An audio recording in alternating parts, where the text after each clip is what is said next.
Muy buenas tardes, queridos hermanos, que el Señor les bendiga. Estamos contentos una vez más de poder compartir nuestro taller de discipulado 2023, que tiene de título esta serie La Biblia y el Espíritu Santo. Sean todos bienvenidos a la casa de Dios. Como cada sábado, vamos a estudiar la palabra de Dios, contentos de poder abocarnos, hermanos, a lo que es justamente conocer a Dios. Porque ¿de qué otra manera vamos a conocer a Dios? A Dios no se le conoce a través de una experiencia mística, sobrenatural. Conocemos a través de la persona de Jesús. Jesús dijo: yo soy el camino, la verdad y la vida, y nadie viene al Padre sino por mí. Sean todos bienvenidos. Entonces las visitas que están, miren, sean a los hermanos que están conectados a través de a través de Google Meet, sean todos bienvenidos, hermanos. Qué bueno poder contar con cada uno de ustedes. Así que en primera instancia vamos a orar. Les invito a que se puedan poner de pie en su lugar. Vamos a consagrar nuestro estudio. Tenemos un precioso estudio en el día de hoy para llevar adelante. Amén. Oramos, Padre, en el nombre de Jesús. En esta tarde te damos toda la gloria, la honra, la alabanza. Señor, te agradecemos, Padre, porque eres bueno, eres santo, Señor, y para siempre es tu misericordia. Señor, te alabamos, te exaltamos. Queremos, Señor, conocerte cada día más, Padre, y por eso nos ocupamos de estudiar tu palabra con diligencia, Señor. Queremos que tú nos visites, queremos, Señor, que tú llenes nuestra vida. Señor, nos declaramos necesitados de ti, Señor. Por eso visítanos. Queremos consagrar a ti, Señor, este estudio, que tú estés contento, Señor, con lo que estamos haciendo, porque es para ti, Padre. Señor, gracias por las manos que preparan, Señor, todo lo que es el montaje, Señor, de este discipulado. Señor, bendice al hermano Ariel, a hermana Laura, a Melanie, Señor. Gracias, Padre, por la logística, por todo lo que se lleva a cabo, Señor, y pedimos tu bendición. En el nombre de Jesús, gracias, Señor, te damos y te pedimos, Señor, para que esto se extienda más todavía, Padre. En el nombre de Jesús, amén. Amén. Muchas gracias, hermanos. Tomen sus asientos. Saludamos entonces, sí, los hermanos están en estos yegros. Dice Nora, Claudio Cabrera, Israel Toledo, ¿verdad? Linda, Elvina. Sean todos bienvenidos, les saludamos. Estamos todos conectados aquí, están llegando ahí los hermanos también. Y vamos a pasar, hermano, entonces al texto lema del día de la fecha.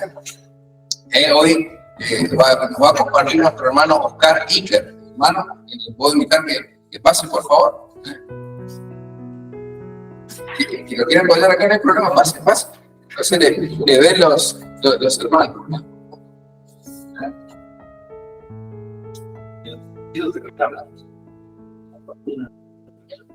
¿Está conectado, no? Hola. Bueno, buenas tardes, Pastor Marín, buenas tardes, hermanos, Dios nos bendiga. Texto lema, segundo de Timoteo, capítulo 3, versículos 16 y 17. Versículo 16. Toda la escritura es inspirada divinamente y útil para enseñar doctrina, para redarguir, para corregir, para instruir en justicia. Versículo 17. Para que el hombre de Dios sea perfecto, enteramente instruido para toda buena obra. Bueno, yo voy a hacer una interpretación del texto lema, ¿no es cierto? El lema de la Biblia. El lema expresa la búsqueda de Dios y el deseo del creyente de vivir con Él, en un amor espiritual. Voy a hacer una interpretación de los versículos. Versículo 16. Bueno, el primer párrafo del versículo 16 dice: toda la escritura es inspirada divinamente. Se interpreta que toda la escritura es por el aliento de Dios, que es la palabra de Dios. El párrafo segundo: y útil para enseñar doctrina. Jesús dijo: mi doctrina no es mía, sino de aquel que me envió. Desde el comienzo, Dios Padre estipuló sus instrucciones y enseñanzas doctrinales. Por tanto, todos los que creemos, enseñamos y hacemos debe estar basado directamente en la Escritura. Tercer párrafo, para redarguir. El uso de la palabra de Dios para señalar la dirección correcta. Cuarto párrafo, para corregir. La restauración a un estado de rectitud. Quinto párrafo, para instruir en justicia. La Biblia es la única guía para tal instrucción. Versículo 17. Para que el hombre de Dios sea perfecto. Se refiere a la madurez espiritual para ser completamente apto. Párrafo segundo, enteramente instruido para toda buena obra. Interpretación, conseguir plena capacidad para las buenas obras. Bueno, hermanos, realmente en tiempos pasados y en la actualidad, los creyentes evangélicos ocupan la Biblia, la leen, hablan de la Biblia, pero realmente pocos saben las cosas de la Biblia. Ejemplo, quién o quiénes la escribieron, cómo se escribió, dónde se escribió, quiénes participaron, en qué tiempo se escribió, qué es un manuscrito y principalmente cuál es el fin perseguido. Bien, les digo que el objeto del estudio de nuestro discipulado, la Biblia y el Espíritu Santo, persiguen con sus enseñanzas y explicaciones a conocer las Escrituras, la Biblia, y así poder contestarnos todas estas preguntas enumeradas. Para entenderla, para practicarla, para enseñarla y para defenderla. Y para aproximarnos a lo que se refiere el texto lema, la búsqueda de Dios y el deseo del creyente de vivir con Él en un amor espiritual. Es todo.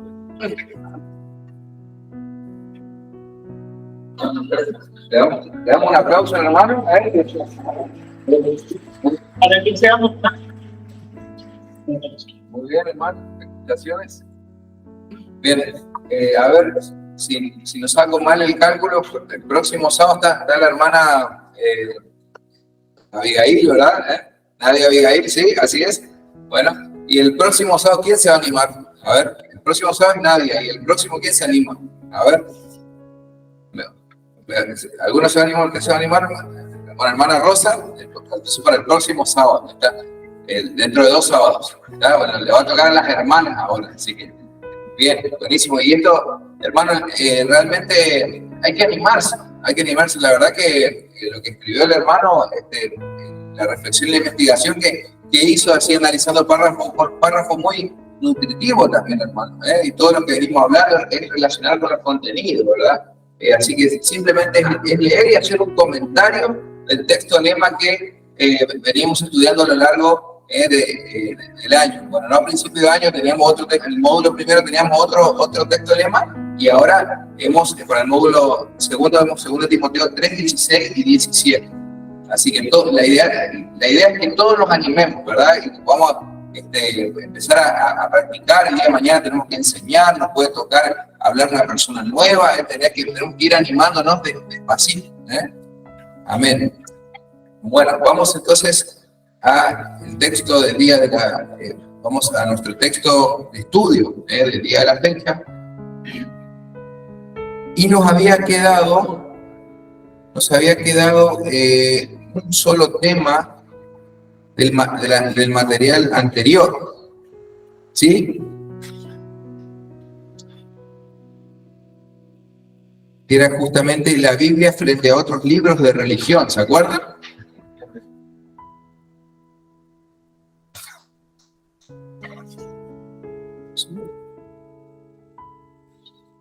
Bien. Observamos.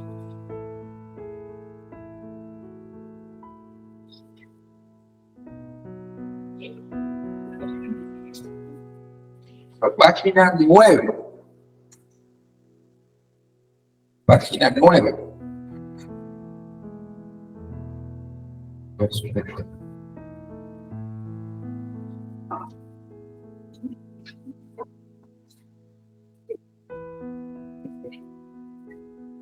¿Y a qué viene este estudio, hermanos? ¿A qué viene? Sabemos que existen muchas religiones aparte del cristianismo, ¿verdad?, a lo largo del mundo. Sin embargo, todos pueden plantear y decir, es que yo también, mi religión también tiene un libro sagrado. Y cada religión va a decir, nosotros también tenemos un libro sagrado y cada religión tiene su libro que lo conecta con Dios. La pregunta es, ¿cuál es la diferencia entre la Biblia y otros libros de religión? ¿Nunca se pusieron a pensar eso? Porque los musulmanes, ellos por ejemplo, tienen el Corán. Y ellos dicen, no, para mí esa es la palabra de Dios. Ya hemos estudiado qué es lo que significa que la Biblia es la palabra de Dios, efectivamente, porque Dios habla a través de ella, porque las evidencias internas y externas de dos tipos justifican y no hay cómo refutar la cantidad de evidencias que tiene la palabra, la Biblia, para ser llamada la palabra de Dios, sobre todo el aval del mismo Señor Jesucristo, cuando Él dijo, escudriñe las Escrituras, porque son ellas las que dan testimonio de Él.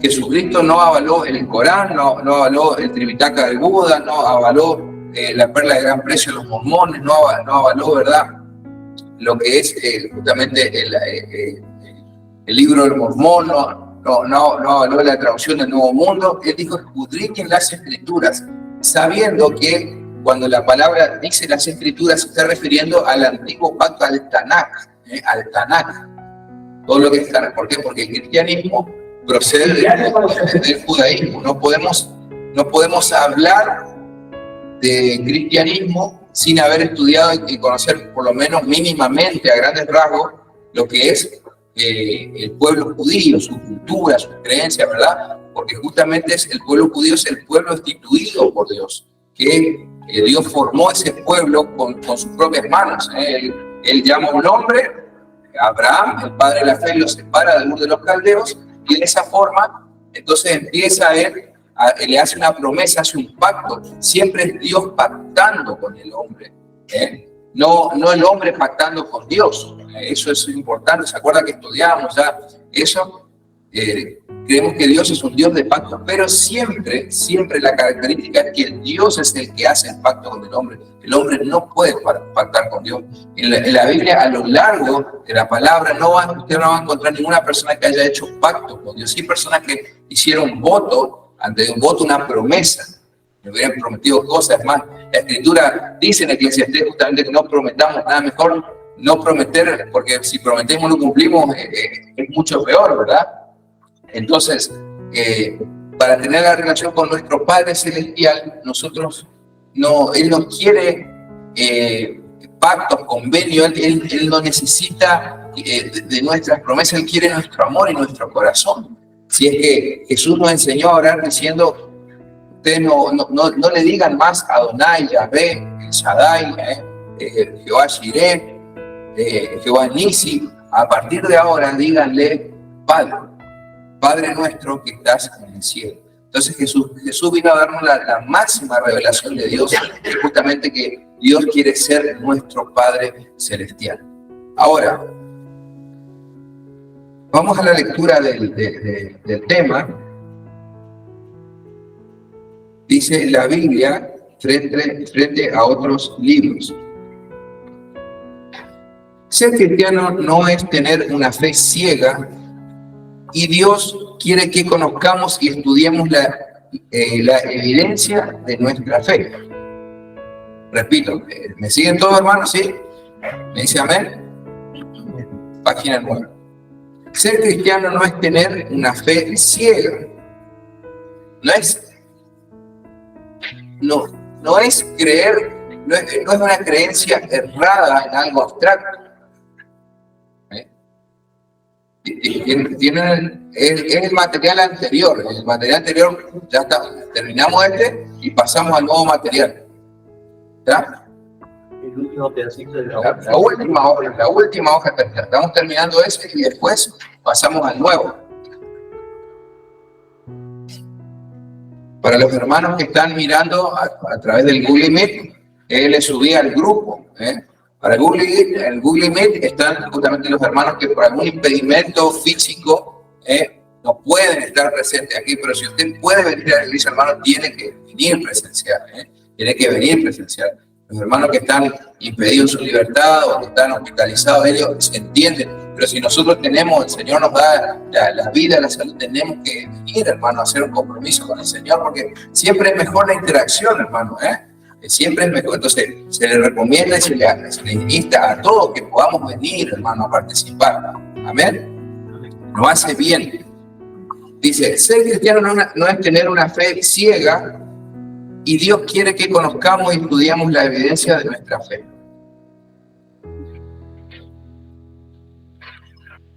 ¿Por qué dice una fe ciega? Como les mencionaba recién, no se trata de creer en algo abstracto, como una especie de fanatismo. Está hablando de una fe ciega, es verdad, es como que yo empiezo es como si yo empezara de un momento a otro a decir, bueno, yo soy capaz, si Jesús caminó por el agua, entonces yo también, si yo me pongo en mi mente y empiezo a hacerme la cabeza psicológicamente, y voy a pasar caminando por el agua. Eso físicamente y realmente es imposible, y Dios no nos manda a hacer ese tipo de cosas. Eso es una fe ciega, es algo absurdo. Esa no es la fe, al contrario, eso es un pecado. Eso es un pecado que consiste en tentar a Dios. Usted recordará ese episodio en las 3 tentaciones de Jesús, del Señor Jesús en el desierto. ¿Qué le dijo Satanás? Si tú eres hijo de Dios, dice que le llevó son 3 las tentaciones. En una de las 3 le llevó a lo más alto del templo, al pináculo del templo, y le dijo, si eres hijo de Dios, entonces tírate abajo, porque dice la Biblia, está escrito en la palabra en el Salmo, que a sus ángeles mandará para que te acerque de ti, para que te cuiden en todos tus caminos, y que no tropiece tu pie con piedra. Entonces está diciendo, Satanás le lleva hasta lo más alto del templo, que era bastante alto según lo que era la construcción. Estamos hablando más de 30, 40 metros la edificación. Le llevó a lo más alto y le dice, si sos hijo de Dios, tirate, eso le está diciendo. ¿Y en qué consiste la tentación? Porque eso muchas veces es lo que no explicamos. ¿Por qué? Porque el Señor para bajar, lo único que tiene que hacer que es bajar, usar las escaleras. Muchas veces no, un texto muy conocido este pasaje, pero a veces muy poco bien interpretado. La tentación al Señor Jesucristo consistía en qué? En que Él simplemente podía bajar por la escalera, pero Satanás le está metiendo ideas en la cabeza. Si realmente sos hijo de Dios, si vos realmente sos el ungido de Dios, si sos el Mesías, eso es lo que Satanás le está queriendo infundir a Jesús. Y ahí viene otra pregunta, porque uno puede decir, bueno, pero ¿cómo Satanás puede tentar? Esa pregunta me hicieron durante la semana, profe.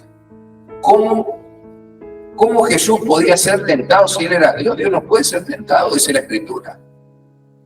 ¿Cómo puede decir? No enseñamos la Biblia.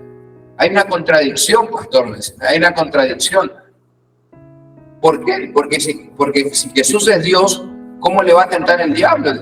Si la Biblia dice que Dios no puede ser tentado, que Él no tienta a nadie ni tampoco puede ser tentado. Bueno, pero acá hay una realidad. Jesús según Filipenses capítulo 2, versículos 7 al 14, enseña que Él se despojó de su gloria, justamente, y tomó forma de siervo, se hizo hombre, para justamente venir a cumplir la misión que Adán no pudo llevar a cabo. Es decir, que Adán, en el huerto del Edén, fue tentado por la serpiente, más allá, bueno, Lo decimos Adán para generalizar a la raza humana, ¿verdad? Eso es lo que estamos diciendo, porque la que fue tentada directamente es Eva. Y Eva come el fruto prohibido y después le da de comer a su esposo, a Adán, ¿verdad? Pero en sí el ser humano, Adán, el hombre, falló en la tentación de lo que es el huerto del Edén. Entonces, si Jesús venía a ser el postrer Adán, o el segundo Adán, el último Adán, entonces él también tenía que pasar por las mismas tentaciones que pasó su antecesor, ¿se entiende? Y como Jesús toma forma humana, como él se hace hombre, no es que toma forma, porque eso sería un modalismo. Él se hace hombre y vive con nosotros. No es que el Señor tenía privilegio, no, él sudaba, él justamente tenía que bañarse, tenía que comer, tenía que alimentarse, él tenía todas las necesidades que tenemos nosotros. Él era 100% hombre. No es que era, porque lo contrario, ¿se acuerdan que estudiamos? Sería un semidios, sería mitad hombre. No, él era 100% hombre. Si no se bañaba, olía mal. Si no comía, sentía, ¿verdad? Se podía enfermar. Él pasó todas las necesidades que usted y yo pasamos en la actualidad. Pero al hacerse hombre, entonces Satanás tuvo que tentarlo. Tuvo que tentar su parte humana, no la parte espiritual.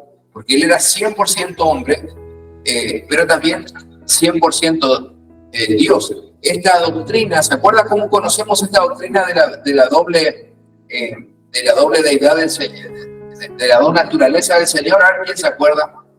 ¿Cómo se llama? En teología. A ver, ¿se acuerda alguien o no? ¿No? Se llama hipóstasis. Tiene que tener presente eso. Ya lo dimos. Tiene que anotar, tiene que recordar. La doctrina de la hipóstasis con H. Hipóstasis. Consiste en que el Señor Jesús tenía dos naturalezas, 100% Dios y también 100% hombre. Esto dimos el discipulado no el año pasado, sino el antepasado, cuando dimos cristología, ¿se acuerdan? Que dimos en profundidad lo que es la cristología. Entonces el Señor Jesús, al ser hombre, también tenía que padecer como padeció Adán. Pero él justamente vence el obstáculo allí donde había quedado Adán. Adán quedó en el huerto del Edén, ¿verdad? Él fracasó. Entonces el Espíritu Santo lo lleva al desierto al Señor para ser tentado por el diablo. Efectivamente. ¿Por qué? Porque el Señor Jesús, si él quería pagar el precio por la humanidad en la cruz del Calvario, entonces él tenía que superar lo que Adán no pudo hacer. ¿Está? Entonces Satanás lo tienta su parte humana, ¿verdad? Y sin embargo el Señor sale victorioso y sale perfecto, a pesar de que tenía hambre, a pesar de que, ¿verdad?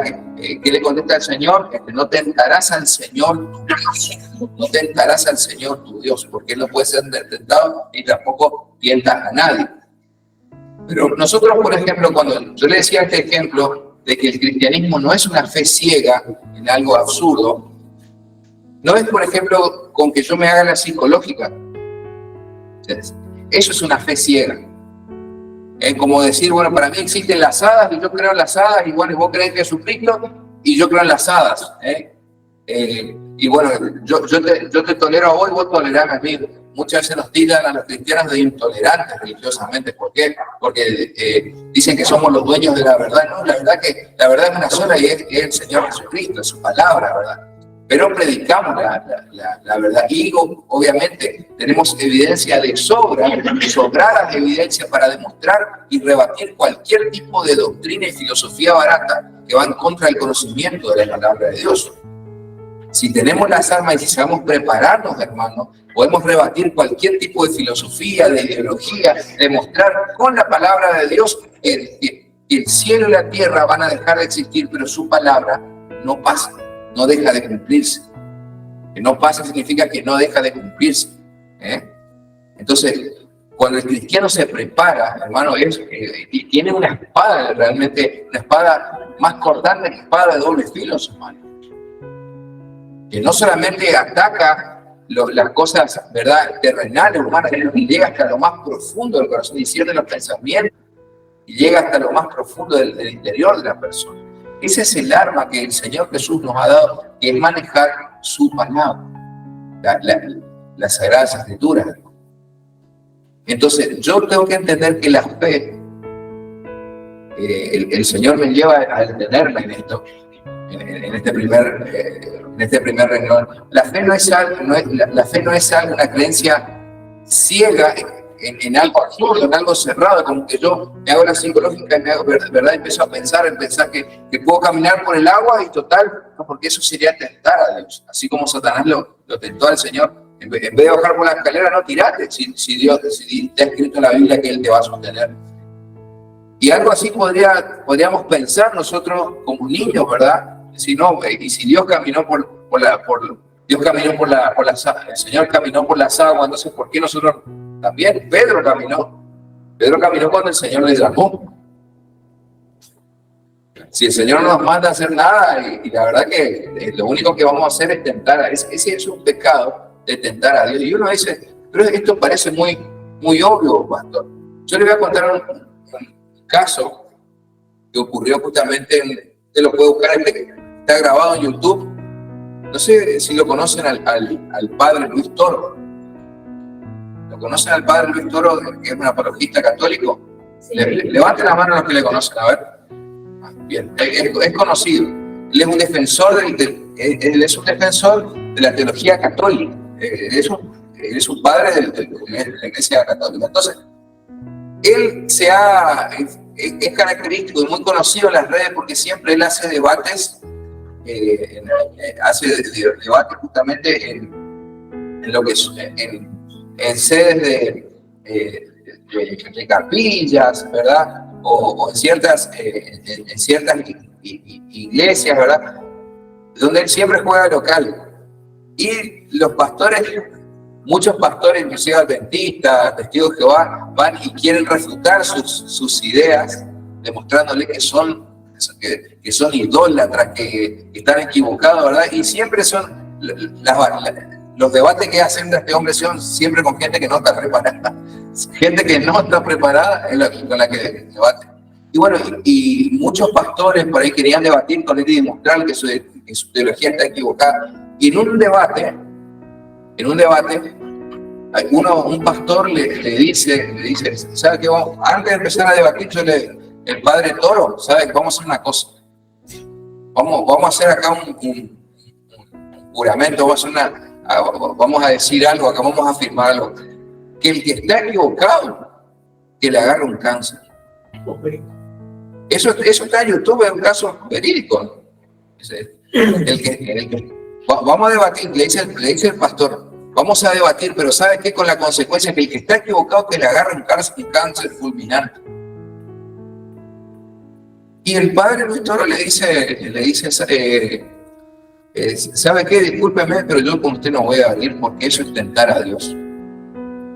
Discúlpeme, le paso la mano. ¿Qué es lo que hace el pastor? ¿Sabe qué? El padre Toro me tiene miedo, no quiere debatir, le gané al padre. Y peor todavía son los cristianos que le aplauden por las redes sociales. Sí, usted le ganó el debate. Fíjese el nivel de ignorancia, hermano. Inclusive yo comenté ese video también porque no me aguanté. Se dicen cristianos, se dicen pastores, se dicen gente que cometen burradas, que no están instruidos en la palabra. Y estamos hablando de un pastor, porque justamente el padre Toro, en este caso, así el apellido, Toro, él le contesta y le dice, no, yo no voy a aceptar una cosa como esa, porque eso, si yo acepto eso, es tentar a Dios. Y realmente me dejó boquiabierto la forma que le contestó, y tiene toda la razón. Y uno está hablando de un pastor que hace mucho tiempo predica la palabra, enseña desde el fanatismo, pero no está pensando en que lo que él está haciendo y lo que está proclamando es tentar a Dios. Él mismo está tentando, y el padre Toro le dice, ¿sabe que yo no acepto esto porque eso implica tentar a Dios? Discúlpeme, le pasó la mano, yo no voy a debatir. Y no se llevó a cabo el debate. Por ese tipo de desafío, entre comillas, que lanza el pastor para demostrar que su teología era la correcta. ¿Hasta qué punto, hermanos? La palabra de Dios no es para eso. La palabra de Dios no es para poner en tela de juicio. Si el Señor como hacía el apóstol Pablo, que tenía y nos invita a contender fervientemente por la fe, pero ¿con qué objeto? De ganar a los perdidos, hermano. No de ir a demostrar cuánto yo sé de la Biblia.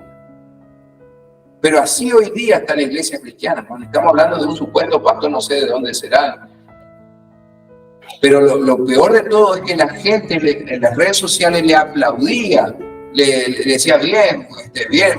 Eso es porque el pastor, porque el padre Toro sabe que él va a perder el debate. Yo me agarré a la casa y no puedo creer. Cristianos evangélicos que se dicen que saben, supuestamente que saben la Biblia, porque los evangélicos se jactan de que saben la Biblia y los católicos no saben, son más burros y son más tercos todavía, porque no interpretan, porque entienden desde el fanatismo las cosas de Dios, pero no disciernen el significado. Entonces el Señor, hermano, nos está llamando a un tiempo de madurez, a un tiempo que nosotros podamos entender la voluntad de Dios, no saber los salmos de memoria y cuando en mi vida yo no la aplico. Cuando saber los salmos de memoria y en la iglesia levanto la mano y todos me ven, pero cuando estoy en mi trabajo, cuando estoy en mi casa, con mi vecino, soy totalmente otra persona, que la gente dice, no puedo creer que aquel se va a la iglesia. Entonces el Señor reprendía ese tipo de hipocresía, hermano, porque eso eran los fariseos. Y el Señor nos está llamando a entender que nosotros no tenemos que practicar una fe ciega, que es creer algo que creo a muerte, pero no lo entiendo. Eso no es la fe no es la fe bíblica, hermanos. La fe bíblica tiene que ver con el nuevo nacimiento. ¿Me están siguiendo, hermano, con lo que le estoy diciendo?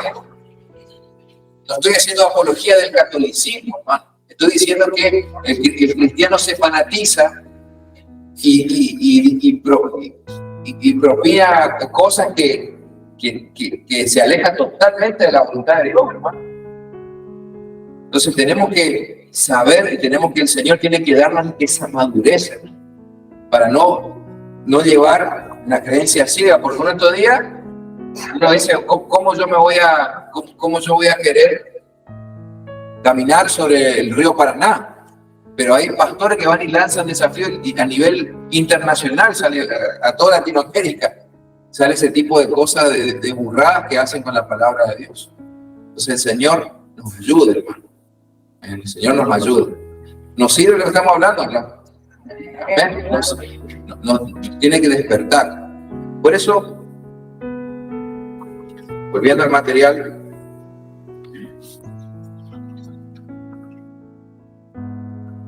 ser cristiano no es tener una fe ciega. Y Dios quiere, Él sí quiere que conozcamos y estudiemos la evidencia de nuestra fe. Fíjese que yo podía leer y pasar por alto toda la profundidad que tiene esa sola oración, ¿no? Dios quiere que conozcamos y estudiemos la evidencia de nuestra fe. ¿Cuál les parece a ustedes que es la evidencia de nuestra fe? ¿Cuál es? A ver, ¿qué les parece? La resurrección de Cristo. La resurrección de Cristo, muy bien. ¿Qué más? ¿Cuál es la evidencia de nuestra fe? Partimos de un hecho histórico, ¿verdad? Concreto, que fue la resurrección de Cristo. La resurrección del Señor Jesús no fue un mito, una leyenda, una evidencia histórica comprobada con testimonios de gente que presenció. Amén. La evidencia de nuestra fe va a ser justamente nuestro nuevo nacimiento. Parte de un hecho histórico, como bien señala la hermana Claudia, es un hecho histórico, pero concretamente en lo particular a nosotros es el cambio interno que se produjo en nosotros. ¿Sí o no? Estoy con los dos y se va a tomar el...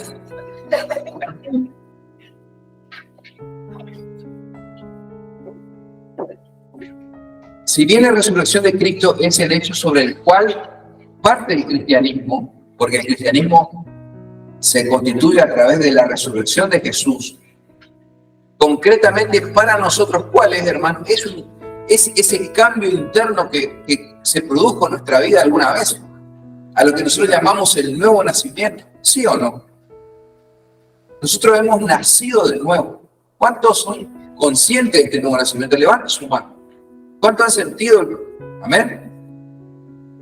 Hemos sentido este nuevo nacimiento del Señor. Entonces, ese cambio interno que nosotros, por el cual nosotros nos dimos cuenta, hicimos ese clic, nos dimos cuenta que la forma en la que estábamos viviendo no agradaba a Dios, estábamos perdidos y estábamos yendo a la condenación. Cuando nos dimos cuenta y despertamos a esa realidad nueva, a esa nueva naturaleza, justamente es la evidencia de nuestra fe, de que somos cristianos. Por eso dice la Escritura, nuestro espíritu le da testimonio el Espíritu Santo da testimonio a nuestro espíritu que somos hijos de Dios. Que somos hijos de Dios. Entonces, cuando hemos experimentado ese cambio interior, tenemos esa capacidad para entender las cosas espirituales, para poder justamente entender que la fe es la certeza de lo que se espera y es la convicción de lo que no se ve. Y cuando entendemos eso, hermano, entonces podemos salir al mundo y contarle a los que no es un fanatismo, como si al mismo nivel, como si fuéramos fanáticos, ¿verdad? De Boca, de River, como si fuéramos, ¿verdad? Peronistas, o si fuéramos radicales. Eso es fanatismo. Lo que pasó en nosotros es una experiencia interior, espiritual con el Señor Jesucristo, que nos trae paz, que nos ayuda a tomar buenas decisiones, que nos hace entender justamente la necesidad que tenemos de ir a la iglesia. ¿Por qué? Porque entendemos que somos pecadores y que si yo dejo de alimentar mi vida espiritual y me voy a volver al pecado.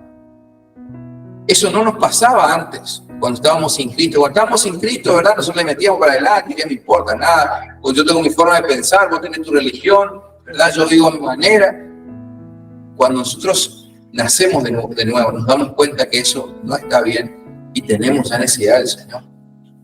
Entonces, esa es la evidencia de nuestra fe, queridos hermanos. También sigue diciendo, por eso hablaremos de forma práctica y resumida sobre algunas de las muchas diferencias entre la Biblia y los otros libros. Seguimos allí en la página 9. En primer lugar, ningún libro conocido ha resistido tanto como la Biblia. A pesar de ser antigua y haber pasado por muchas guerras a lo largo de la historia, incluyendo haber superado movimientos que querían eliminarla o censurarla, la Biblia, ella se ha conservado intacta e imperfecta. Más adelante le diré cómo sabemos esto. John Calvin dijo que el hecho de que la Biblia sea vieja y siga viva a pesar de todo lo que ha soportado sus milagros es irrefutable. Hermanos, pasaron más de 2000 años y la palabra de Dios sigue siendo el libro más vendido a nivel mundial. El libro más criticado, más controversial, ¿verdad? El más predicado, ¿verdad? Siempre, aún así, cuando atacan más la Biblia, que le buscan errores, más esto produce más todavía que se expanda el conocimiento de la palabra, sin modificarse. La Biblia realmente demuestra ser lo que avaló el Señor Jesucristo, su palabra. Demuestra ser su palabra, ha resistido todo tipo de ataques a lo largo de la historia. La Biblia también ha ganado, pero la Biblia también se ha levantado victoria sobre todos los movimientos filosóficos que han retado sus enseñanzas. Piensa, por ejemplo, en tantas corrientes europeas que fueron moda y se extinguieron. Las ideologías, hermano, las ideologías son justamente eso, corrientes que pasan de moda. Pero la palabra de Dios sigue siendo la misma ayer, hoy y por los siglos. ¿Por qué? Porque Jesús es la palabra. No cambia. Y ha demostrado ser por sobre todo otro libro, hermano. por sobre todo otro libro, ha permanecido intacta. Entonces eso tiene que hacernos pensar a nosotros. No hay libro que se le compare en cuanto a contenido, en cuanto a profecía y demás evidencia que estudiamos. También dice, todos esos movimientos se encuentran muertos o moribundos mientras la Biblia sigue firme como una roca. Amén. La Biblia también ha ganado cada asalto en el ring de boxeo contra las críticas y el escrutinio de expertos, arqueólogos, historiadores e investigadores. Ningún libro en todo el mundo se ha sometido a tantos exámenes y a tantas investigaciones como la Biblia. Además, es mucho más confiable que cualquier otro escrito. El escéptico dice, la Biblia ha sido copiada tantas veces que seguramente el contenido ha sido cambiado y editado a lo largo de la historia. Eso es un error y a continuación veremos por qué. A ese pensamiento que dice, no, la Biblia fue cambiada original. Que lo que pasa es que como le copiaron tantas veces, le fueron metiendo cosas y entonces lo que leemos hoy en día, ¿cómo sabes vos, Walter, que la Biblia que vos lees ahora es la misma que escribieron hace 2000 años los escritores? ¿Cómo vos tenés la certeza? Vos podés, si vos no estuviste hace 2000 años. Entonces ese es el pensamiento. Vamos a ver cómo refutamos eso. Lo genuino, dice, lo genuino de un documento antiguo es determinado por, es decir, para que un documento antiguo sea genuino, sea original, o sea exacto, tiene que estar determinado por, número uno, el número de copias del manuscrito original. El número de copias, justamente la Biblia tiene más de 8.000 copias en la actualidad que se han descubierto y están repartidas en diferentes museos. Número dos, el intervalo de tiempo entre el manuscrito original y las copias. Y número tres, el número de discrepancias entre esas copias. El intervalo de tiempo entre el manuscrito original y las copias, es decir, que siempre con manuscrito original, que un manuscrito sea más próximo, ¿verdad? Sea en menos tiempo, significa que es más original todavía. Me explico en ese punto, es decir que, por ejemplo, si un manuscrito fue escrito en el año 80, el original, y tenemos en el año 90, 100, 110, 120, ¿verdad? Demuestra que es más original todavía porque es contemporáneo. Entonces, eso le da, en los diferentes documentos antiguos que hay a lo largo de la historia, como por ejemplo justamente la Ilíada, la Odisea, los escritos platónicos de Homero, ¿verdad? Todo eso de filosofía también existe en el manuscrito, pero tienen, creo que la Ilíada, hermanos, lo único que tiene son 14 escritos, por ejemplo. Y sin embargo, ese libro es el más copiado y enseñado en las universidades públicas, por ejemplo, teniendo 14 copias hasta la fecha. Entonces, eso contra 8.500 copias del Nuevo Testamento que existen en la actualidad, eso no es nada. De 14 versus 8.500 copias, hermano, del Nuevo Testamento. Entonces, siempre cuando una copia es más contemporánea, está más cerca de la fecha de la copia, la fecha del original, eso es lo que le da validez, le da justamente veracidad a que es una copia, a que realmente los escritos originales decían lo que dice la copia. Y teniendo también múltiples copias, ¿verdad? Teniendo más de 8.500 en la actualidad del Nuevo Testamento, podemos, y que en su mayoría son todas coincidentes, entonces realmente eso da testimonio de que los manuscritos originales realmente son verídicos, hermano, ¿está? La cantidad de copias. Así es como se mide o se tiene en cuenta para determinar la veracidad de un manuscrito antiguo. Cuando le ponemos a todos los documentos sobre la mesa, entonces ahí, teniendo tantas copias, uno puede decir, bueno, ¿sabes qué? A ver, tráeme tu libro de religión y vamos a ver cuántos manuscritos originales hay, cuántas copias hay, cuál es la distancia entre la copia del manuscrito con el original. A ver, Y no hay nada, hermano, que se compare con la palabra de Dios. Ni siquiera los libros de filosofía, los libros...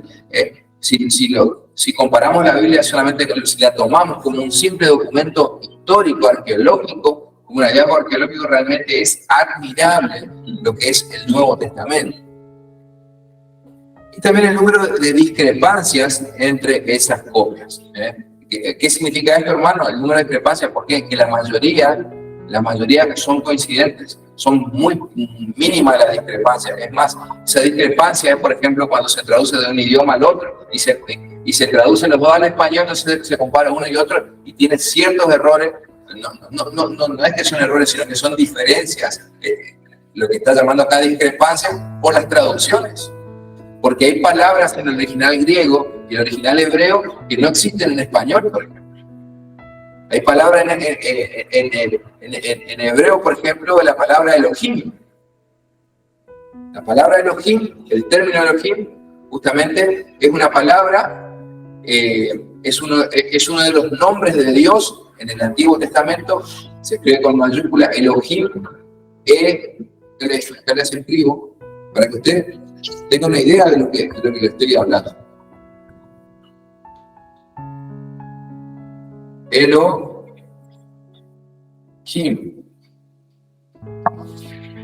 Elohim sería la pronunciación correcta. Usted sabe, por ejemplo, que usted lee Génesis. Vamos a hablar de este tercer puntito que estamos explicando, el número de discrepancias entre esas copias. Eso es lo que estamos explicando. El término Elohim es uno de los nombres de Dios que se utiliza. Usted va a leer por ejemplo, usted lee el Antiguo Testamento, usted lee el Génesis en el idioma original y dice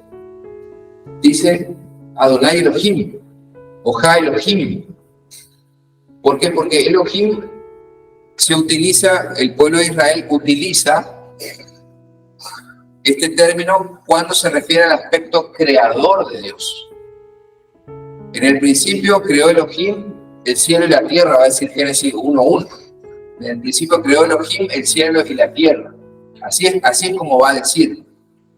Y nosotros vamos a ver la traducción y va a decir: en el principio creó Dios.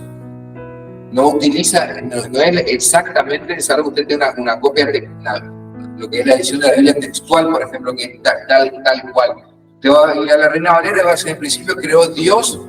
Va a decir Elohim, pero Elohim es lo que decía en el original. ¿Pero por qué? ¿Por qué el pueblo de Israel utilizaba el nombre Elohim? Utilizaba el nombre Elohim cuando se quería referir al aspecto creador de Dios. Ahora, no es tan sencillo esto, porque entonces, ¿qué le costaba a Reina y a Valera, que le hizo la edición, poner Elohim? ¿Qué le costaba?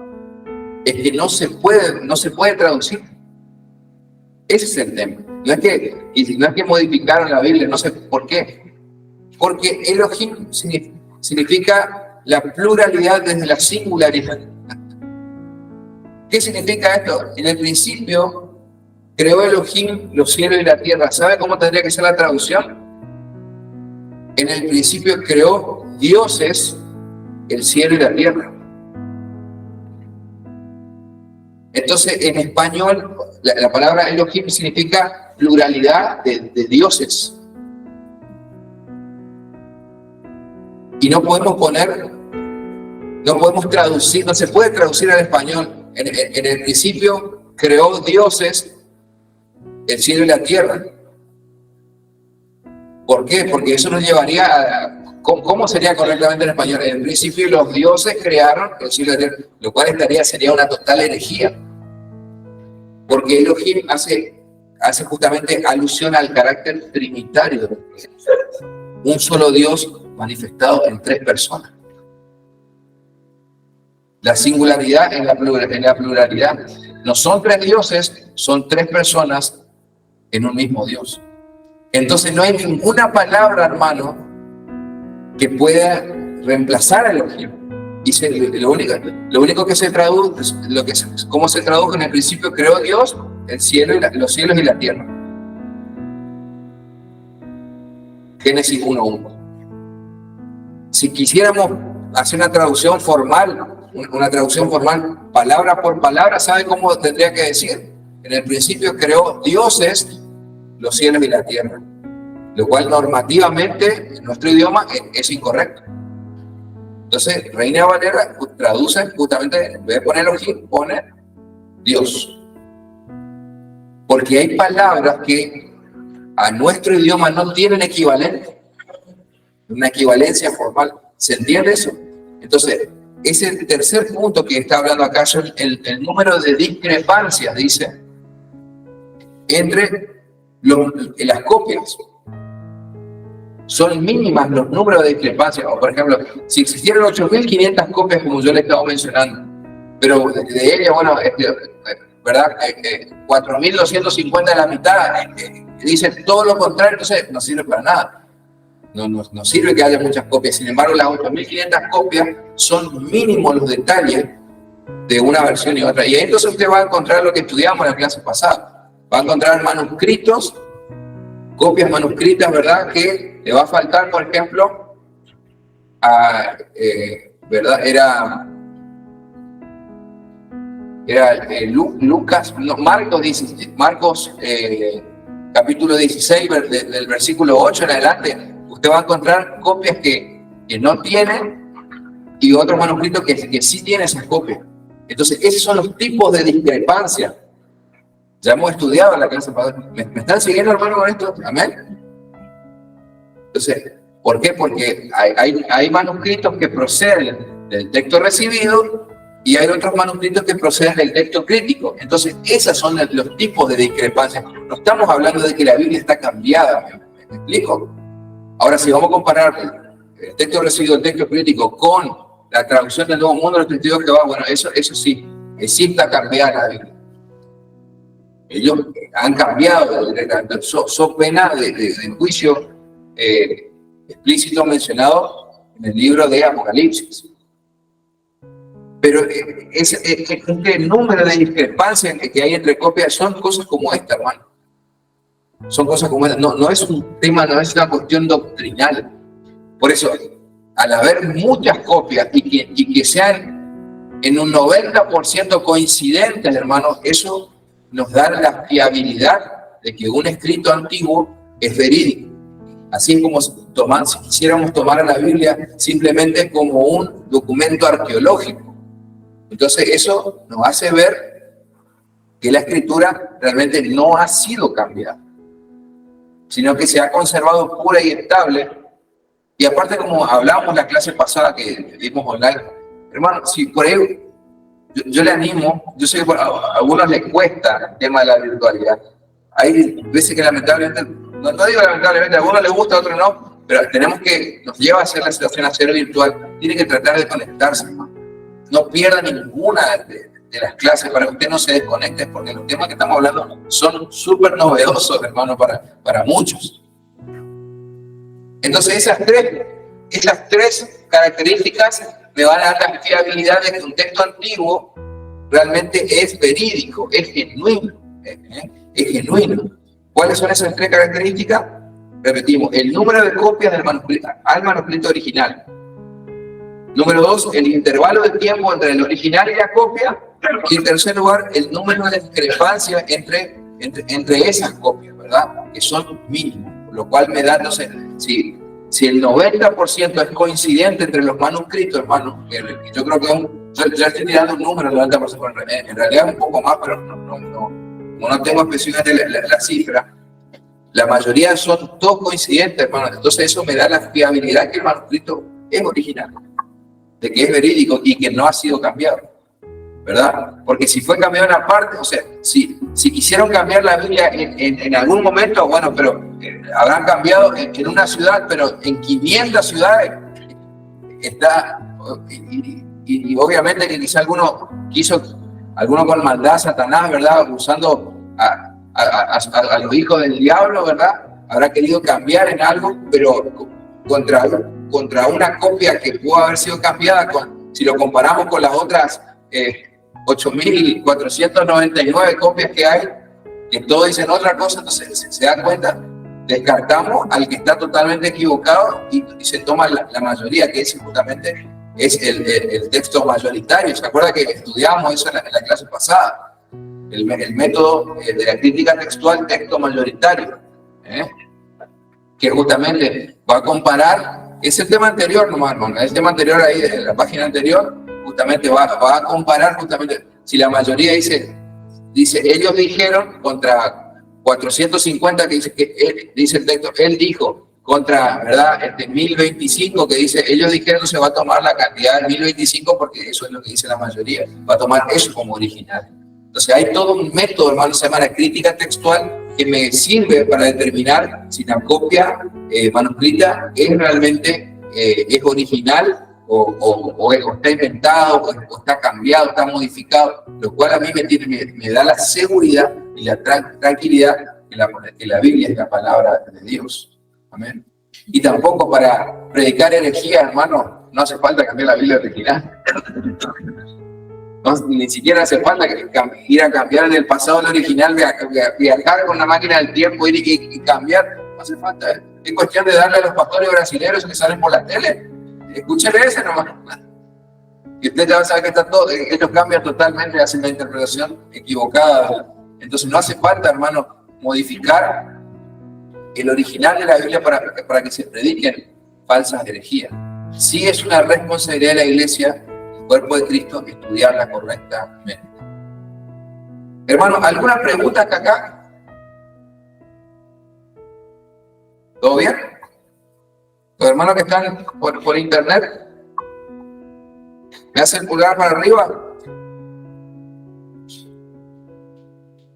Bueno, si tienen una pregunta, por favor, escríbalo en el grupo. Le vamos a pedir a mi esposa que pueda leer, o manda un audio. Entonces ahí seguimos con el tema, pero no se quede con las preguntas. Sé que por ahí estos temas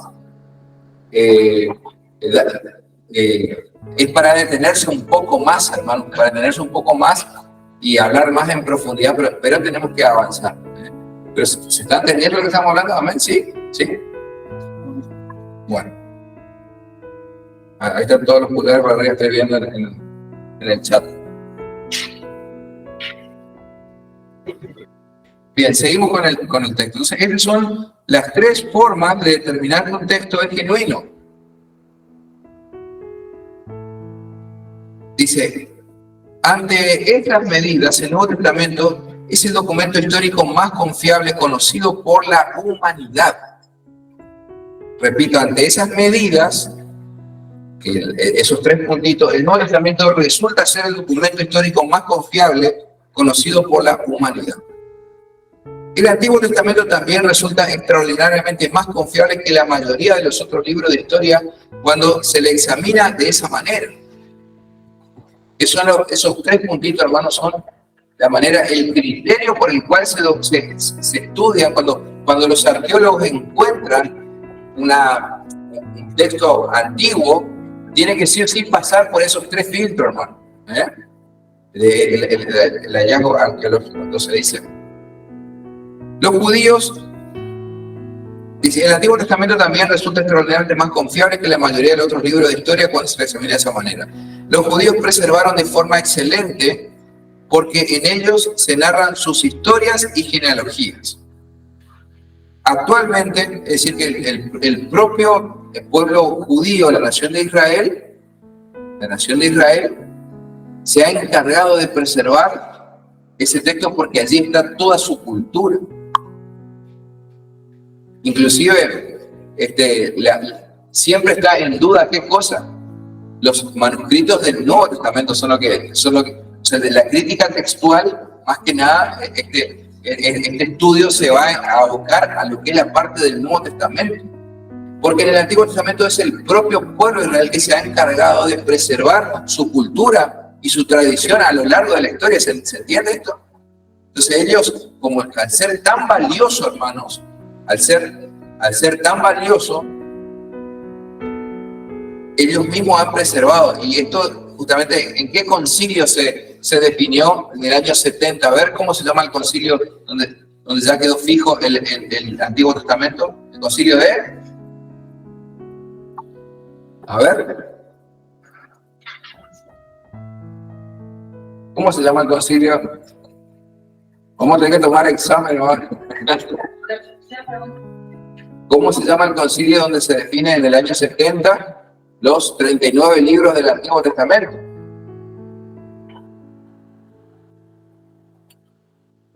¿Quién dijo Nicea? Cero. Concilio de Jarnia. Bueno, tenemos que saber de memoria eso.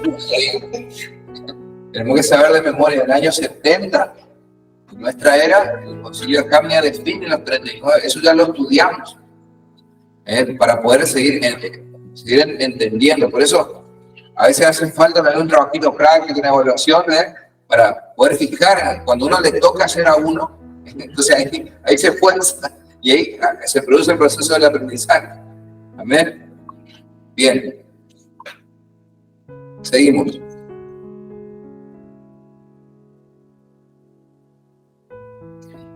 Actualmente hay en existencia más de 5.600 copias tempranas de los manuscritos del Nuevo Testamento. Yo le dije 4.500. Acá el material me está actualizando a mí. Hay más. Yo le dije 8.500. 8.500. Yo le estoy actualizando el material. Actualmente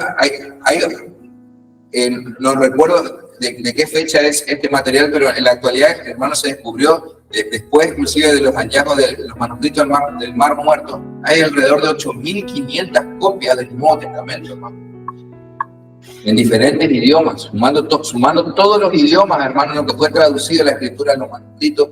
Hay muchas copias y que datan justamente al hacerle la prueba de carbono al papel, al papiro, datan justamente que es del siglo I, segundo y tercero. O sea, son copias realmente, o sea, pesadas en cuanto a la datación, la datación. Por eso es algo muy, muy bueno esto, hermano.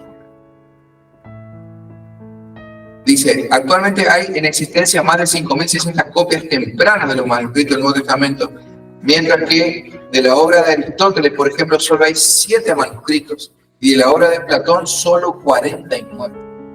Fíjense, obras de Platón, del filósofo más mencionado a lo largo de la historia de la humanidad, hermano, solamente hay 49 copias, y nosotros damos por hecho que eso no fue cambiado. Damos por hecho que eso no fue cambiado. El 49 de Platón y de Aristóteles solamente hay 7. Y es lo que más se enseña en las universidades, el pensamiento aristotélico. Entonces, no se duda de Aristóteles y Platón teniendo 7 manuscritos solamente contra justamente 5.600, como dice acá, del Nuevo Testamento. O sea, con más razón, la Biblia es mucho más confiable al existir más número de copias que no han sido, que no hay controversias entre copias. Las casi inexistentes discrepancias entre las copias del Nuevo Testamento son esos, casi inexistentes. Dice con negrita, casi inexistentes, porque tienen que ver con errores ortográficos y de puntuación muy comunes y ninguna altera alguna creencia cristiana. O sea, no es un error doctrinal, como yo ya le expliqué. La discrepancia que hay entre las copias no es que fue cambiado, sino que son cosas como esta. No hay equivalentes formales para traducir. O bien son errores ortográficos entre una copia y otra, porque eran copias manuscritas. Hablando de 5.600. Después también dice, con respecto al Nuevo Testamento, cabe destacar que recientes investigaciones demuestran que los evangelios fueron escritos mientras aún vivían miles de testigos oculares de los eventos. Esas masas de testigos podrían resultar fácilmente los textos y podrían refutar fácilmente los textos y nunca lo hicieron. Por cierto, muchos cristianos de esa época y muchos testigos oculares literalmente dieron sus vidas por proteger los manuscritos. ¿Habrán dado sus vidas por una mentira? Usted sabe, hermano, que de los 12 apóstoles solamente 11 11 fueron mártires. Murieron, pagaron con su sangre, con su vida, defendiendo y afirmando que la Biblia era la palabra de Dios. Sabemos que el primero se suicidó, ¿verdad? Que fue Judas Iscariote, pero después San Pablo toma el lugar de Judas. Es el último en incorporarse el apóstol a los gentiles, ¿verdad? A los no cristianos. Y también el único que quedó vivo fue Juan de Patmos, el apóstol Juan, el autor del Evangelio según San Juan y de las 3 cartas, primera, segunda y tercera de Juan, y del Apocalipsis, ¿verdad? Él es el único que no fue mártir, todos los demás murieron por su fe. El apóstol Pedro, por ejemplo, él decía, lo crucificaron, y él decía que él no era digno es un dato histórico lo que estoy leyendo.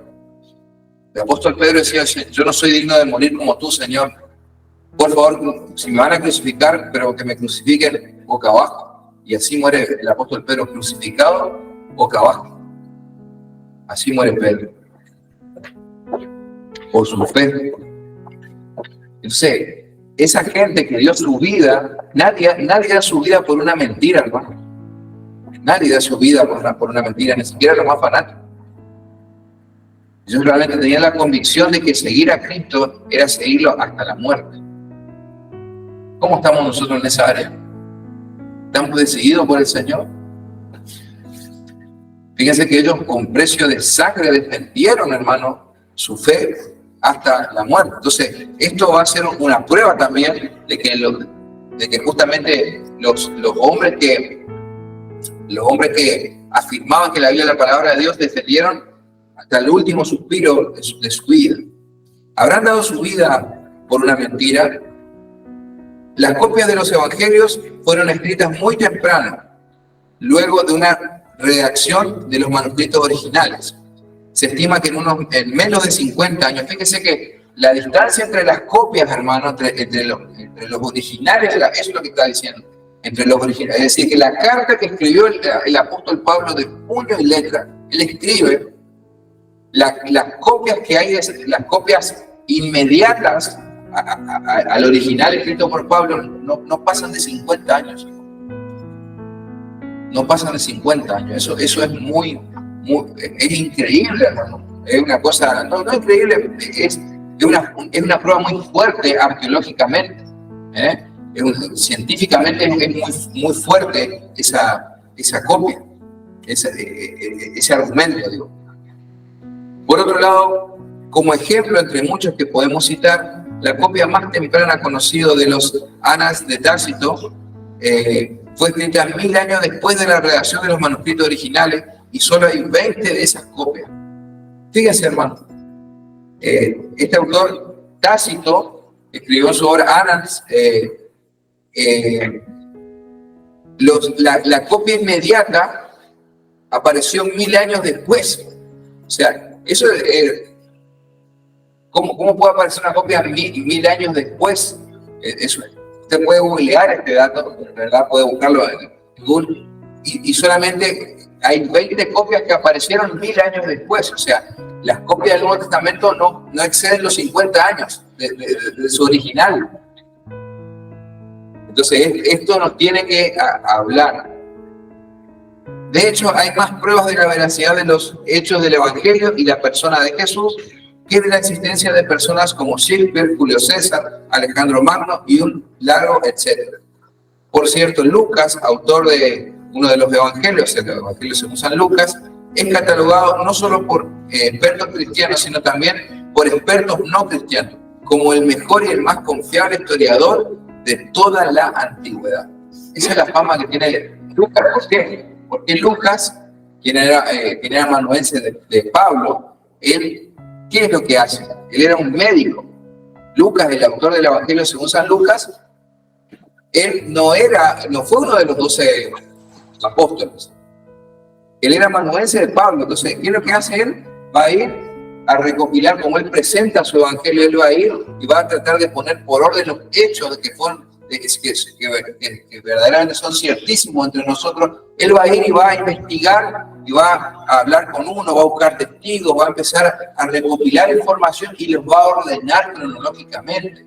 Ese es el Evangelio según San Lucas. Entonces, si usted conoce a alguna persona atea, alguna persona que está en contra de la Biblia, muéstrele el argumento y la evidencia de lo que es el Evangelio según San Lucas. Vamos a leer la primera parte. Lucas 1.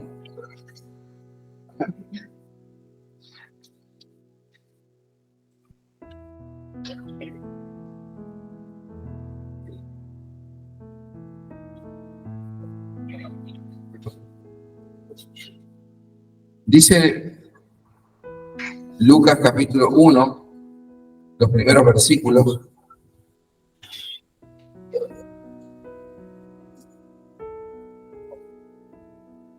Lucas 1:1. Dice, por cuanto muchos han tratado de compilar una historia de las cosas que entre nosotros son muy ciertas, verso 2, tal como nos ha transmitido los que desde el principio fueron testigos oculares y ministros de la palabra, también a mí me ha parecido conveniente, después de haberlo investigado todo con diligencia desde el principio, escribírtelas ordenadamente, excelentísimo Teófilo, para que sepas la verdad precisa acerca de las cosas que te han sido enseñadas. Él está presentando una especie de prólogo, acá el Evangelio según San Lucas, y él está diciendo, mira Teófilo, las cosas que nosotros aprendimos de memoria, yo me he ocupado en, él escribe a Teófilo, le dedica el Evangelio a su amigo Teófilo, no se sabe bien, hay teorías de quién era este hombre Teófilo, pero él se ocupa justamente diligentemente de ordenarlas, de ponerlas por orden, ¿a fin de qué? A fin de que pueda de ser revelada justamente y avalada por testigos oculares y ministros de la palabra. Está en Lucas capítulo 1, estamos leyendo, en la parte de la introducción. ¿Alguno tiene otra versión, hermanos? Yo he leído la Biblia de las Américas. Reina Valera, sí. Acá le paso el micrófono.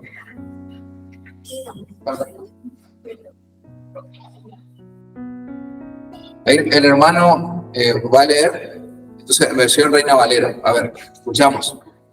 Puesto que ya muchos han tratado de poner en orden la historia de las cosas que entre nosotros han sido ciertísimas, tal como nos lo enseñaron los que desde el principio lo vieron con sus ojos y fueron ministros de la palabra.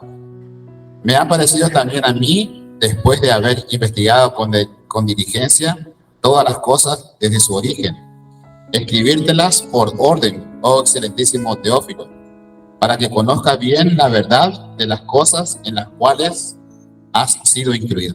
Bueno, esa última parte, ¿puedes repetir, hermano? Me ha parecido bien escribírtelas por orden, ¿cómo dice? A ver. Para que conozcas bien la verdad. Para que conozcas bien la verdad. Para que conozcas bien la verdad. ¿Y para qué más? De la verdad en las cuales has sido instruido. En las cuales has sido instruido. Fíjense el objetivo que él tenía. Me ha parecido bien poder ordenarla, buscar testigos, hacerla correctamente para justamente con el objeto para que tengas bien la verdad en la cual hemos sido instruidos. Entonces Lucas, él a través de un método científico, él va a escribir el Evangelio. Es maravilloso esto, es maravilloso. Él era un profesional, Lucas era un profesional, era un médico, y él se aboca entonces a buscarlo, a recolectar los datos y ponerlos por orden. ¿Está? Bien. Entonces sacamos a colación esto, hermano, porque lo menciona el texto que estamos leyendo en nuestro texto de estudio. Por eso dice allí en negrita, dice que Lucas es catalogado no solo por expertos cristianos, sino también por expertos no cristianos como el mejor y más confiable historiador de toda la antigüedad. Ese es a mí me gusta mucho el Evangelio de Lucas. Dice así que cuando alguien dice que no cree en la Biblia, yo le digo que no debe creer entonces todo lo que conoce sobre la historia universal del hombre. ¿Por qué? Ya que la Biblia es el más confiable que cualquier otro libro de todo el planeta. por la cantidad de copias, por la distancia entre el manuscrito original y sus copias, ¿verdad? Y por la poca discrepancia entre las mismas copias, ¿verdad? Esos tres argumentos, hermanos, demuestran que la palabra de Dios es que la Biblia es confiable y que no ha sido cambiada, porque más del 90% de las copias entre sí coinciden. Lo único que coincide por ahí es un error ortográfico en ciertas palabras que no se pueden traducir, pero es absolutamente confiable. Entonces, y tampoco para predicar una herejía, como le digo y le insisto con esto, no hace falta viajar al pasado y cambiar los manuscritos, no. Es cuestión de darle a un falso profeta y rápido va a utilizar a su conveniencia, ¿verdad? Pero nos va a engañar si es que nosotros no conocemos la Escritura. Algunas personas argumentan que cuando se armó la Biblia se hizo trampa porque se dejaron muchos libros por fuera. En realidad esto no fue así. ¿Se acuerda que hablábamos nosotros justamente? ¿Se habrán enterado ustedes de que siempre se sospechó del Vaticano, que el Vaticano tiene cosas que nos ocultan? La teoría de la conspiración, ¿no? Es que el Vaticano nos revela todo lo que tiene guardado. Hay cosas, quién sabe quién, ahí en la biblioteca del Vaticano, los manuscritos y las cosas que tienen, hasta evidencia extraterrestre, alienígena y demás, que dice que son las teorías de la conspiración, que habla. Acá dice nuestro material, en realidad esto no fue así. En la Biblia no están los libros que nunca fueron aceptados por el pueblo de Dios. Los libros de procedencia muy dudosa, ¿cómo se llama eso? Muy bien. Los libros apócrifos y con errores históricos y geográficos. Y los libros que contradicen textos de los libros que se conocen con precisión, que son auténticos y escritos por profetas y apóstoles, los cuales eran inspirados por Dios. O sea, simplemente, como ya hemos estudiado a la hora de hacer los concilios, los padres de la iglesia, ¿qué es lo que van a hacer? Van a abocarse a ¿qué? A tratar de distinguir los libros que realmente están inspirados, porque si un libro era inspirado por el Espíritu Santo, ya pertenecía al canon desde el mismo momento que se escribió. Entonces, ¿cuál va a ser el trabajo de los padres de la iglesia? Reunirse y decir, no, este tiene un error histórico, no, estamos seguros de que el Evangelio según San Mateo, y bueno, hay otro que aparece el Evangelio según María Magdalena y dice que Jesús tuvo una relación con él. No, es totalmente contrario a lo que nosotros estamos seguros que el Evangelio según San Mateo, listo, lo sacamos. Ese era el trabajo de los padres de la iglesia, y así es como en ese proceso se forma el canon bíblico. Hay personas que, a pesar de eso, dicen que la Biblia está llena de contradicciones. Eso es otro argumento. Y uno puede ver mucho eso en YouTube, en las redes sociales. Si la Biblia tiene errores, tiene contradicciones. Eso tampoco es así. Como explicamos antes, todas esas aparentes contradicciones han sido estudiadas. Lo que pasa es que si uno no estudia teología, no va a entender esas contradicciones, no la va a explicar, no va a poder explicar cómo que Dios es, cómo es que Dios es uno y tres al mismo tiempo. Si no entiende de doctrina, si no entiende de la naturaleza de Dios, nos vamos a hacer un matete, hermanos. Porque la Biblia no es un libro como una revista que yo pueda agarrar y leer, la verdad. Yo necesito saber los principios. El Señor Jesús ha dejado el método para aprender la Biblia, es a través de esto, es un discipulado. No es sencillo, por eso tengo que tener en cuenta ciertas cosas, se interpretan en el contexto. Es necesario entender que en varios pasajes de la Biblia se relatan los mismos hechos desde perspectivas diferentes. Y los relatos no se contradicen, sino que se complementan. Con respecto a las paradojas que hay en la Biblia, las paradojas no son contradicciones, sino que al parecer no tienen sentido, pero una vez que las conoce y estudia, sí tienen sentido. Ya vamos a ver eso en profundidad. Aún habrá cosas que todavía no terminaremos de entender. ¿Se acuerdan que yo el domingo antepasado había explicado en mi prédica, hablé un poquito de lo que es la doctrina de la predestinación? ¿Cuándo estuvieron en esa prédica? Levanten su mano los que escucharon. A ver, solamente 3, 4. Yo expliqué lo que es justamente la doctrina de la predestinación, porque me habían consultado durante la semana también. Entonces necesitamos, hermanos, empezar a masticar alimento sólido, que es la palabra de Dios. Aún así habrá cosas que todavía no terminaremos de entender. Sin embargo, ser cristiano no se trata de tener todas las respuestas, sino de tener la fe correcta. Repito, ser cristiano no se trata de tener todas las respuestas, sino de tener la fe correcta. Y eso es lo que nos lleva a amar la Biblia cada vez más. Todo resulta más claro cuando la Biblia ilumina nuestro mundo. Como dijimos antes, cuando alguien nos diga que la Biblia nos ha lavado el cerebro, debemos responder sí, y qué bueno porque lo tenía lleno de mucha basura. Tenía mucha basura en mi cabeza, tenía otras cosas. Entonces tenemos que empaparnos de la palabra de Dios, pero no de una fe ciega, hermano, de la correcta palabra de Dios, que es como el manantial de vida, hermano, manantial de vida, agua, ríos de agua viva fluyen de ella y llenan nuestro ser, hermano, nos reconforta, nos restaura, nos levanta, nos da fuerza para seguir en la vida. ¿Qué seríamos sin el alimento de la palabra de Dios? Pero es una experiencia espiritual, hermano. Usted tiene que vivir esa experiencia, ¿ven? Para poder tener la evidencia de la fe. Cuanto más conozcamos la palabra de Dios, menos vamos a confiar en las palabras y opiniones de los hombres. Debemos estar convencidos de que ningún mensaje es más valioso que el que narra la Biblia a lo largo de todas sus páginas. Gloria a Dios. Bien. Hoy estuvieron muy callados, hermano. Estuvieron muy callados, no participaron. Me gustaría saber si hay alguna pregunta. Me gustaría saber qué comentario, qué les pareció la clase de hoy, qué aprendieron. No, entonces, yo también, hermano, puedo seguir correctamente con mi trabajo. Entonces yo también puedo calificarme y saber, bueno, tengo que ir más despacio y tengo que quizá hacer más énfasis en el tema. A ver, vamos a hacer circular el micrófono y después vamos a hablar. A ver, ¿quién quiere comer? Ahí, hermano Héctor. Más que nada una pregunta, pastor. Sí. Decía usted que nosotros no podemos afirmar una cosa que, como decir, por ejemplo, que vamos, si nos mentalizamos a caminar sobre el agua.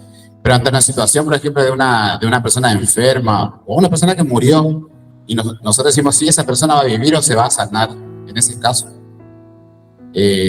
¿estaríamos lo correcto afirmar eso? Bueno, hay que tener en cuenta que el Señor nos manda a orar por las personas que están enfermas en esta situación. Eso es lo que hace la gran diferencia.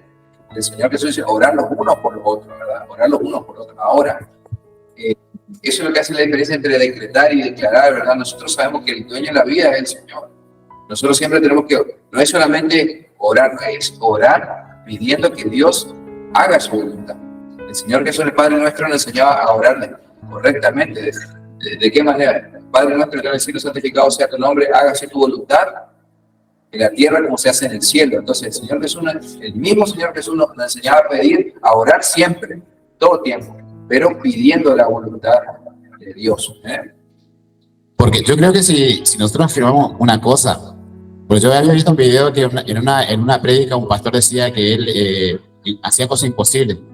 No sé si él o lo atribuía a Jesús. Y le hizo subir a una persona que tenía una pierna. Dijo que iba a orar para que le crezca la pierna. Y no le creció. Y no le creció. Bueno, y sin ir más lejos, porque nosotros, hermanos, nosotros somos hijos de Dios, pero Dios es de Él. ¿Usted se acuerda del hermano que falleció Julio Melgar, el cantante? Hicieron un show, le profetizaron, esta mujer, ¿cómo se llama? Pues esta mujer que es cantante y que le predicó también, que me corre escucharla cantar, no porque predica. Cristina y Claudia le dijo, Señor, no aceptamos un no como respuesta, le dijo. Y todo el mundo aplaude, o sea, hermano, obviamente en la euforia, en el sentimiento podemos decir, pero eso no es correcto. El Señor Jesús nos enseñó a orar, hágase tu voluntad, así en la tierra como se hace en el cielo. Entonces, obviamente, y eso no quiere decir que mi fe es relativa, para nada.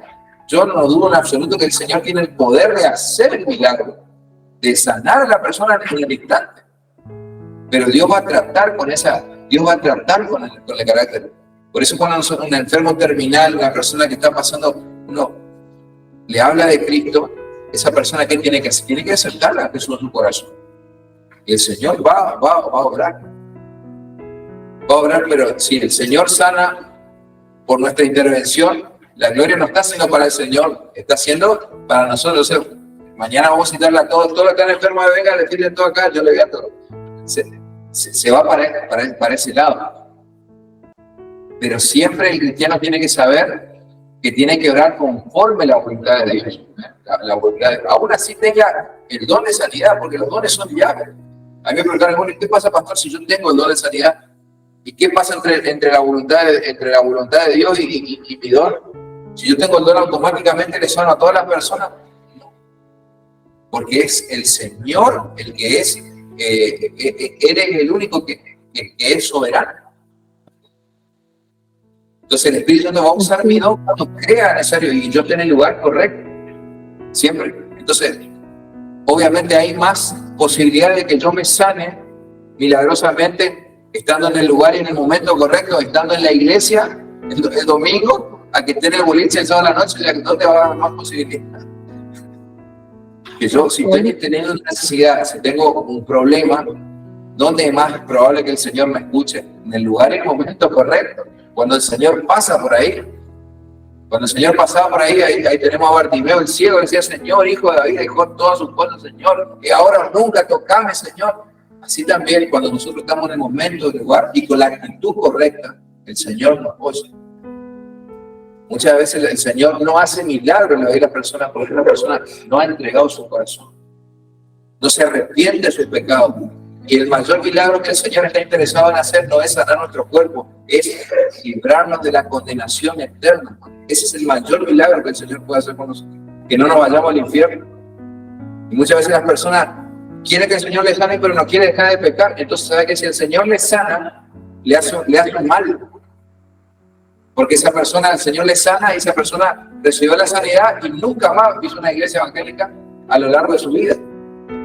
Entonces, muchas veces el Señor sabe, Él conoce nuestros corazones y nosotros tenemos que saber confiar. Pero muy buena su pregunta, hermano, porque uno piensa todas esas cosas. Uno piensa, este jueguito un jueguito, por decirlo así, ¿verdad? Entre la voluntad de Dios y la necesidad de las personas, pero Dios escudriña el corazón. Y Él necesita trabajar con nosotros, Él realmente quiere que le entreguemos nuestra vida, porque si Él nos sana sin compromiso, y muchas veces, es más, el Señor ha sanado sin compromiso a mucha gente. Por ejemplo, a los 10 leprosos, ¿cuántos llegaron para agradecerle? Uno solo. ¿Y por qué el Señor le sanó a los 10 leprosos si el Señor sabía? ¿No es Dios acaso Él? Es Dios. ¿Sabía que uno le iba a venir a agradecer? Sabía. ¿Y entonces por qué lo hizo?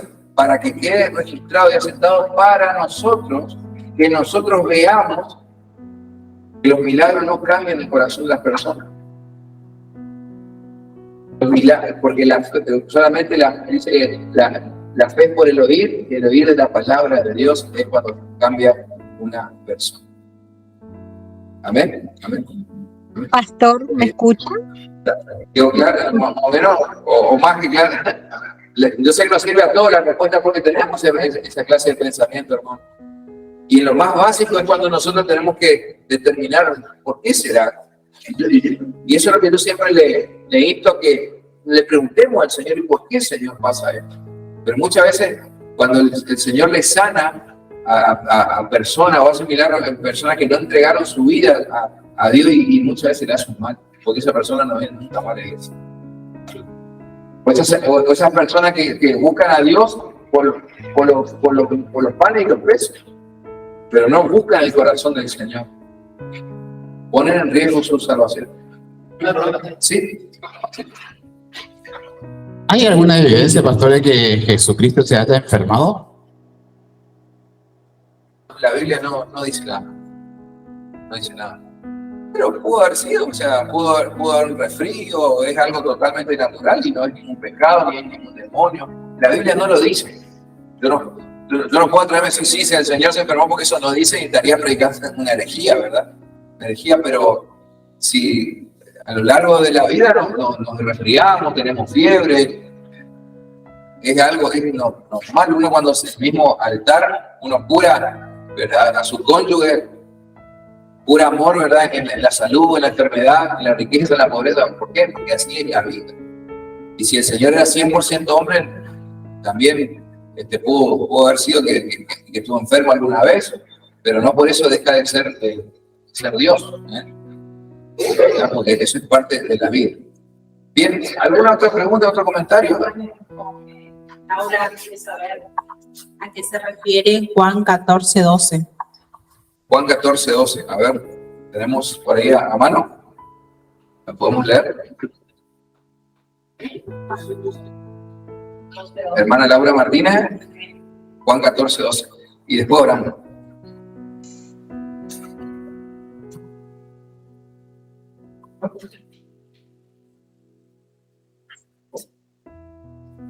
¿Se me escucha? ¿Leo, pastor? Sí, por favor. De cierto os digo, el que en mí cree, las obras que yo hago, él las hará también, y aún mayores hará, porque yo voy al Padre. Amén. Bueno, ese versículo básicamente significa que como el Señor estaba yendo al Padre,